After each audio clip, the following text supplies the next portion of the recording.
You completed your basic information, you did your interview and passed, you completed your quiz, you've done the lesson preps, and now it is time to teach, dun dun dun, a real student. Today I'm here to share with you 10 tips that I have for teaching your first students on PalFish or to improve your teaching of trial classes if you're still getting used to things. Are you ready? Let's do this. Good morning, PalFish. Hey, sweet.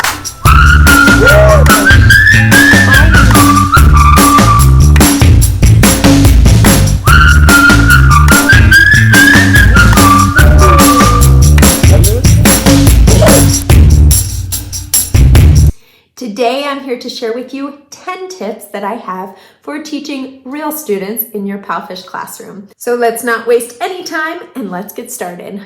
Tip number 1, relax. Remember that if you're teaching trials, these students are new to PalFish too, so you're not the newbie here. The more that you are able to relax, the more you are going to be able to adapt to your student, the more effective the lesson is going to be, the more fun you're going to have, and the more fun your student is going to have.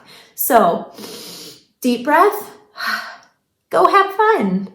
Tip number 2, make eye contact. Now by that, I mean look directly into the camera as much as possible. This is not going to feel natural because you're going to want to look at your student on the screen. Really, you'll be looking down. You're going to want to watch their face to see if they're understanding, to see if they're having fun. You're going to be interacting with the screen. You won't always be able to stay into the camera, but remember, you want the student and parents to feel like you are engaging with them and making that personal connection. You want them to feel that you are making eye contact, and the only way that is possible is if you are looking into this camera. So I challenge you to practice it, try it, and even go back and watch your replays after you do classes, because you might be surprised how often you are not looking in the camera, even if you've been doing this a while. Seriously, I would check it if I were you. I really do believe that this makes a huge difference in engaging your students. Tip number 3, have a whiteboard and a mirror available at all times.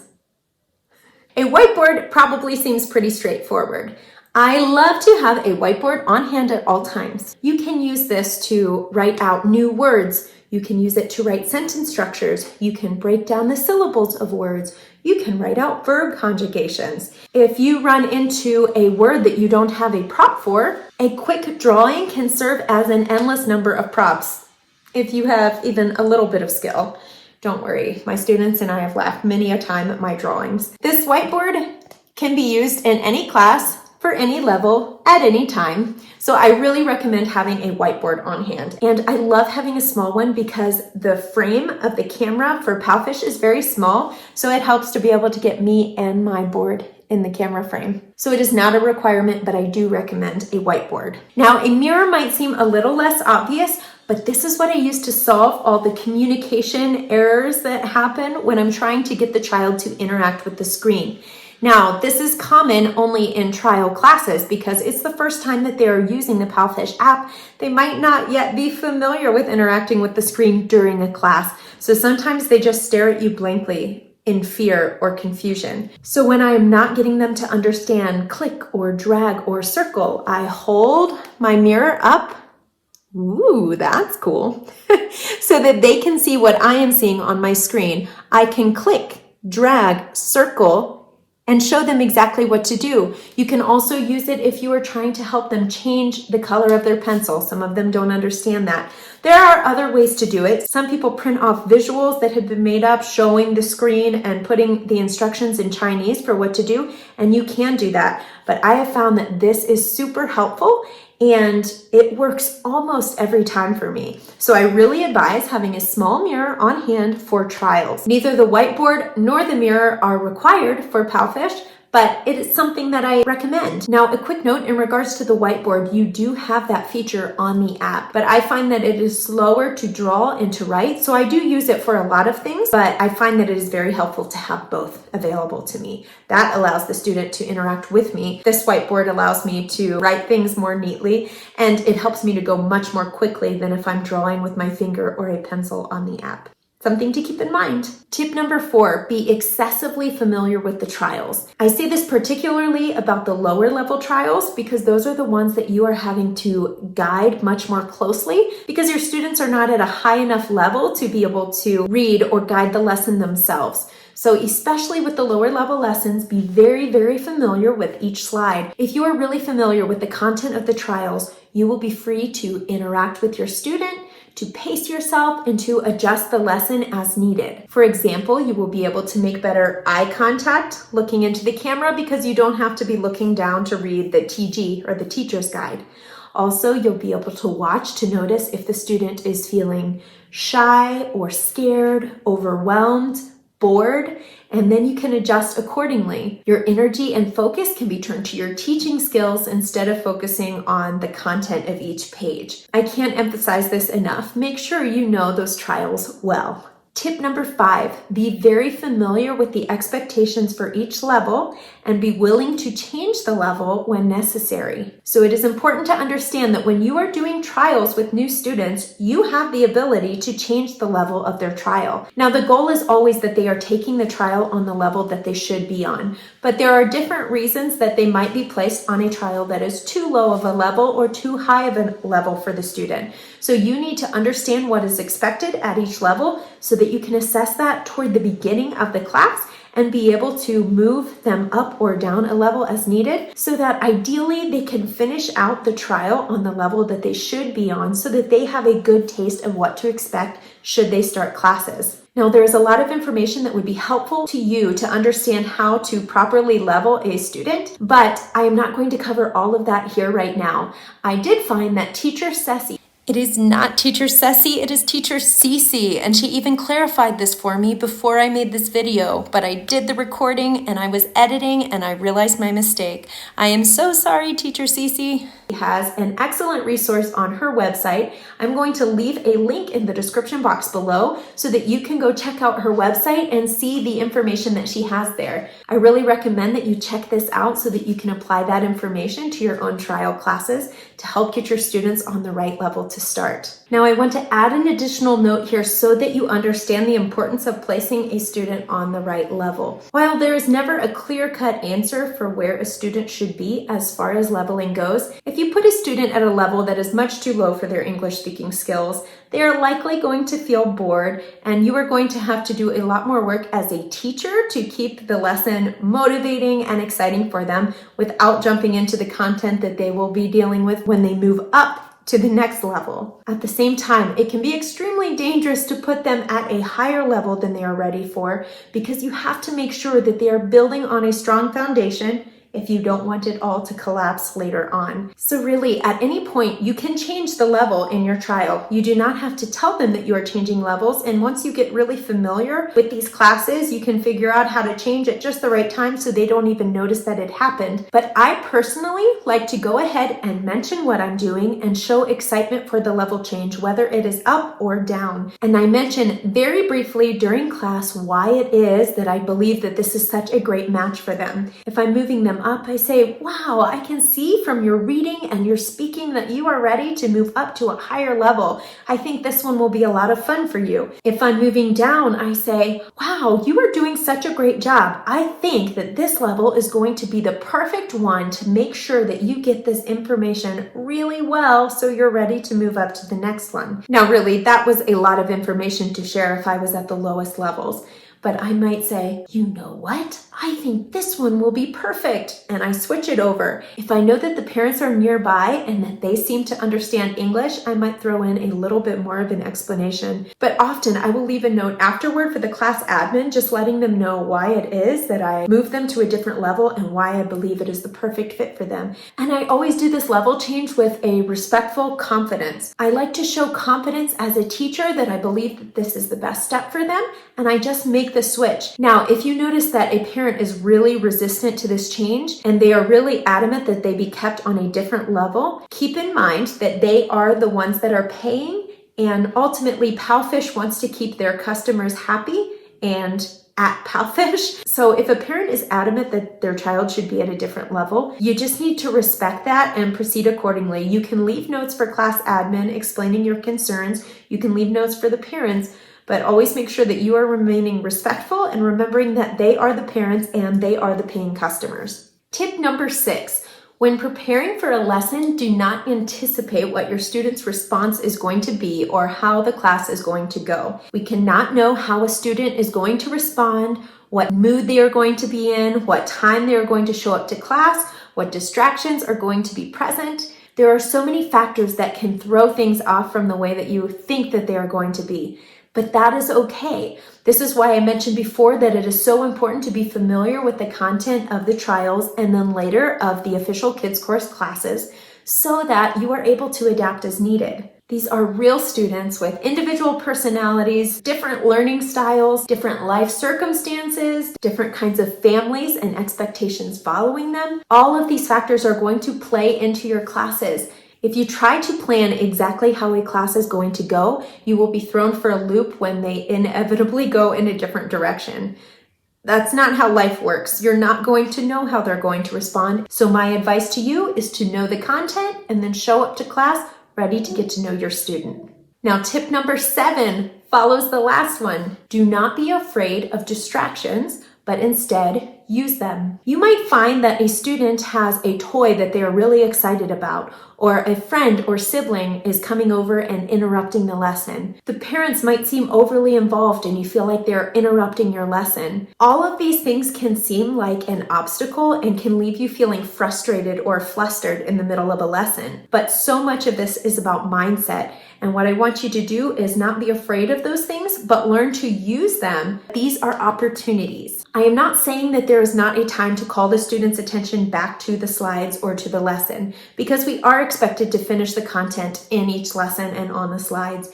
But so often we can be practicing the vocabulary, the sentence structures, the conversational skills in the way that we engage these students in talking about their toys or their friends or their parents. Our job is to get them speaking English and improving their listening, speaking, reading skills as we go. And this can be done by using the things that have their focus. This actually can become an incredible tool. We all learn better when we see personal motivation for learning what is in front of us. So change your mindset to see these distractions as opportunities and use them. Watch your student grow as you engage them in their interests. And even when you can't find a direct link from this toy or friend or story to the content that you are learning in the lesson, recognize that you're still speaking English with them. That is the point of the class. So give a few minutes to what they're interested in, and then you can call their attention back. Sometimes just by giving a moment to acknowledge what the student is excited about, whether it's their toy or their friend or the story they want to tell,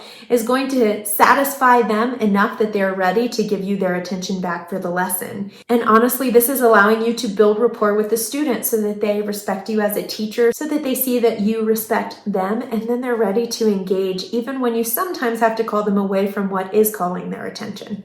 Tip number 8, be sensitive to your student so that you can respond to his or her needs. Now, you might find that your student is sad or bored, lost, distracted. Each of these states are going to require or benefit from a certain response from you as the teacher. If you are sensitive to those things, you can make adjustments quickly so that they can continue moving in the right direction in their learning. You can choose to just proceed as normal and not acknowledge those things, but likely that is not going to give them a strong learning experience because you haven't addressed their most urgent needs. Think about when you are trying to do desk work or a task that requires focus and your stomach is rumbling from hunger. How well are you able to focus when all you can think about is that burger that you want? I don't even really like burgers. I don't know why I said that. So if we can struggle with that as adults, why would we expect children to be able to sit down, stare at a screen, and absorb all of the information that we're feeding to them when they're feeling sad or distracted, scared, overwhelmed by the content, or not challenged at all? If we recognize what our students are needing in the moment, we can make those quick adjustments so that we can proceed. Giving a few moments to address how the student is feeling or thinking can help us make a complete U-turn so that they are ready to keep learning. If we ignore it, they might just be left in that kind of lonely state for the rest of the lesson, and there's not a good chance that they're going to remember most of what we said. Now, let me give you a quick example so you know what I mean. You might have a student who is in front of you who is very shy. His mind could be racing to think of what he's going to say next or what's going to happen if he gets an answer wrong. Chances are he's not retaining most of what you are saying because he's trying so hard to think of what is next. When I notice this is happening, out comes Bobby. Now, forgive Bobby's appearance. He's been attacked by my dogs twice, and I have had to restructure his face on occasion. Now, say this is happening right at the beginning of a class. I say, "Hello, my name is Brittney. What is your name?" And the student has a face like this, and they're just staring or looking at mom. You can tell pretty quickly if a student is scared or unsure. When I notice this is happening, out comes Bobby. Bobby? What? Oh, hello. Giggle from the student. "Hello, Bobby. How are you?" I'm good. How are you? "We're good, Bobby." "Bobby, my name is Brittney. What is your name?" My name is Bobby. "Yes, good. Can you ask, what is your name?" What is your name? "What is your name?" "Sam. My name is Sam." My name is... "Shh, you're not Sam. My name is Sam." "Yes, very good. Hello, Sam." Hello, Sam. Now, often pulling out a puppet gets the attention off of the student. Suddenly, he might be giggling just watching what Bobby is doing or saying, and then I can use Bobby to listen and repeat what I am saying, just like what I'm going to expect of the student. So I am showing the student what to do without the pressure of them feeling that they have to do it in that moment. Usually he's more relaxed and ready to respond. And also sometimes the students feel more comfortable interacting with the puppet than they do interacting with you. So that is just an example of something that you can do. So I'll just wrap that up by saying again, be sensitive to what your student is needing at the time and respond accordingly. Number 9, prioritize connection with your student in the hello and the goodbye.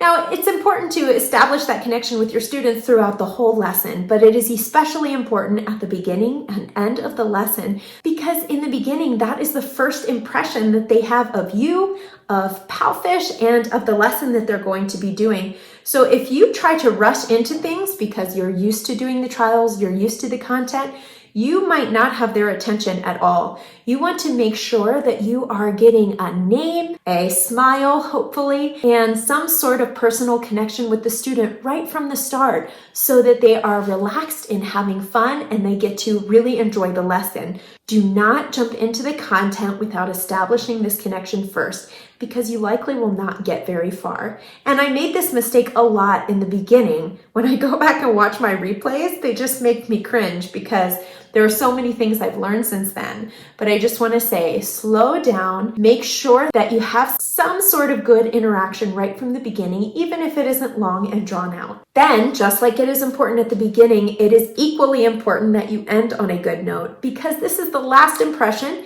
that your student and his or her parents has with you as the teacher and with PalFish as a whole before they decide whether or not to purchase a package. So you do not want to get to the end of your lesson and abruptly say, "Okay, bye," and click away. This can leave a student feeling confused or sad, disappointed in the class, and there are parents that have filed complaints for that very reason. So just make sure that you end on a very good note with your students and that they leave feeling like it actually was the end of the lesson and that you didn't just cut them off. And tip number 10 ties into the last one. It is that you make sure that you include 2 things in the end of your lesson. Now, this is actually something that was mentioned in a live that was done by PalFish staff just a few months ago. But the importance was stressed of making sure that you do really well at covering the review at the end of the lesson. Don't rush through this. Now, this is because at the end of a trial class, the parents are going to ask the student what he or she learned from the lesson and what they thought of you as a teacher. Did they like you? So first, it is really important that you cover that review thoroughly at the end of the lesson, that student, when they end the class, can remember exactly what words or sentences they learned in that lesson so that they can tell their parents about it. Number 2, you want to make sure that you wrap up with some questions about how the student liked the class or how they liked you as a teacher. Did you have fun? Do you like me? No. Did you like me? Yes. Oh, yay! Teacher Brittney. Yes, good job. Yay! Okay, I will see you next time, okay? Goodbye. You want to check, did they learn the information? Are you ending on a very positive note? Do they feel good about the class and about you as a teacher? And I also like to pop in a reference to something that they shared earlier. Have fun with your teddy bear. Brush your teeth before bed. Give your dog a hug from me. Reference something that you talked about earlier in the lesson that shows that you remember the student or you remember something that he or she told you before. This is just something I like to do to, again, reinforce that connection with the student. Now, I wanted to add one more bonus tip to the end of this video. Last week, I did a video on how to use the app, different aspects of the app, and also how to use the functions within the classroom. This included things like being able to turn off the pen when you don't want the student to scribble, banning operations to keep them from clicking or dragging things when it's becoming an interruption to the lesson. So you can reference that video for most of those things. But there are a couple extra tips that I like that I didn't know about for months when I was teaching for PalFish. So there is an activity that you will see on many of the trials and also in regular OKC classes, and that is the spinning wheel game. So the student clicks the start button in the middle of the wheel and it spins and makes this loud noise until it lands on the word that they're supposed to practice. I'm out of breath because I had to run to the door. Sometimes students get overly excited about this and they think it's really funny to just sit and click that button over and over again. The noise is so loud that you cannot talk over it and it makes it hard to proceed with the lesson. Now at that point, you could just ban student operations and not allow them to click it at all. You would take over the clicking, or you could ban operations, enable, ban, enable, but that tends to be a little bit frustrating and exhausting for you. The trick that makes it fun for you and the student is that you can drag your video or your student's video over top of that start button and they can't click it anymore. So I slide the video over, let them click, and then I cover it up again as it's spinning. You practice that word, that phrase, whatever they're supposed to do, and then you move it again so they can click it. This tends to go over better with the student because it's playful. If you simply disable the ability for them to click, then they could be confused or even frustrated. But I found that when I do this, I can laugh and be playful. Oh, I got you, you can't spin it. And they know that you're doing it on purpose. There is also the activity where you flip cards to see what is on the other side. Students also seem to think it's very funny to click on all of the cards and then turn them all over again, and then again makes a lot of noise and it's hard to talk over them. You can just ban student operations so that they can't do it and you flip it when you're ready. Or I like to zoom in really big so there's only one card there, and again make it playful with the student. Aha, I got you. You can only flip one card. And sometimes they'll still want to keep flipping and then I have to turn it off anyway, but usually they're more bored with there only being one card and they let it go at that point. These are just extra little tricks for how to keep your lesson running smoothly and continue having fun with your student instead of getting frustrated. All right, guys, there's so much more I could say, but I think that gives you plenty to work on for now. Did you find any of these tips to be especially useful, or are there some tips that you can think of that I did not include here? If so, can you please comment below and let me know? I love to exchange ideas with teachers and continue finding better ways to do things. If you are starting out your teaching journey and you have specific questions, feel free to message me at any time. I have my email in the description box below. All right, go and have a great time teaching those students, and I will see you next week. Until then.